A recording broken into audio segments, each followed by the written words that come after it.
Ladies and gentlemen, welcome to That Guy Talks. It's me, your favorite expert in all things hilarious, Jonathan McNamee. And today we are talking about why the 90s were the absolute best decade for cartoons. Now, I'm not saying this because of any nostalgia or bias or anything like that, but the 90s had a unique blend of exceptional animation and storytelling that hasn't been replicated since. Let's start with the animation. Back in the day, animators had to draw everything by hand. Can you imagine? That's almost like swiping right on Tinder on a flip phone.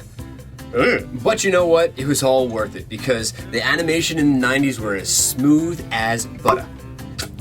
And those characters, I mean, yes, some of their heads were bigger than Kim Kardashian's butt, but we love them all the same.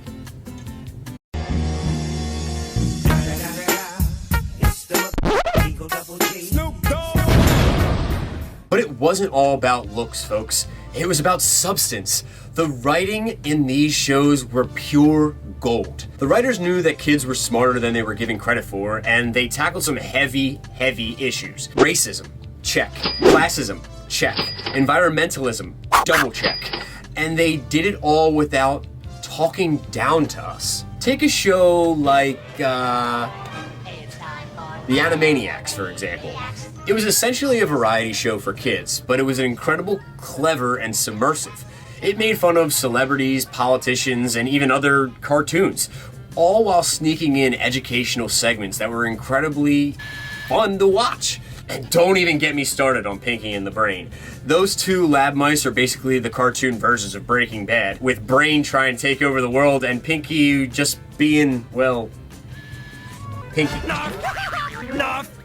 But let us not forget the heartwarming shows like Hey Arnold. I mean, that football-headed kid had more wisdom than Gandhi. And then there was Rocko's Modern Life. That show was like a love child of Xavier Dali and SpongeBob SquarePants. But at the end of the day, what really made these shows special was that they were made by people who loved cartoons. They weren't just cash grabs and marketing ploys. They were genuine works of art that spoke to us on a deep emotional level. I mean, have you seen the cartoons these days? They're almost made by, like, robots. They suck. The characters look like they were created in a lab with some of the cookie-cutter designs and lifeless eyes. And the writing. Don't even get me started on the writing. It's like they aren't even trying anymore. But I digress. Let's get back to the 90s, shall we? I mean, the animation was so good that it was like they were using magic or something. And those characters, they were like our best friends. We knew them inside and out, their catchphrases. Cowabunga, dude! Kapita. You idiot! What's up, Doc? Their deepest fears and those stories they told, well, they were like therapy for our little kid brains. I mean, take a show like Rugrats. It was the baby version of Friends, but more poopy jokes. And how can we forget Ren and Stimpy? Those two were like a cartoon version of A Bad Trip, but we love them both the same. And let's talk about the music. Ugh. The theme songs to these shows were like ear candy. They were catchy, they were fun, they got stuck in your head for days. I mean, I still know all the words of DuckTales' theme song. Life is like a hurricane here in Duckburg. Race cars, lasers, airplanes. It's a Duckburg. Might solve a mystery or rewrite history. DuckTales, woo!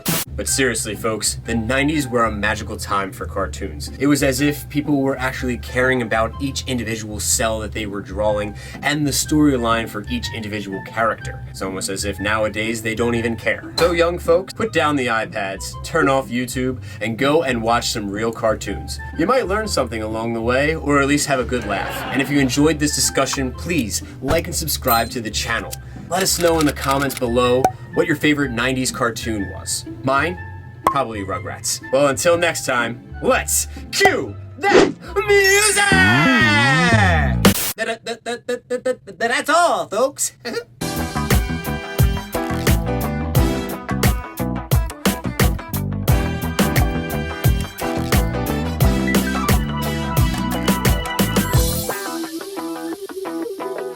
What kind of catchphrase is that?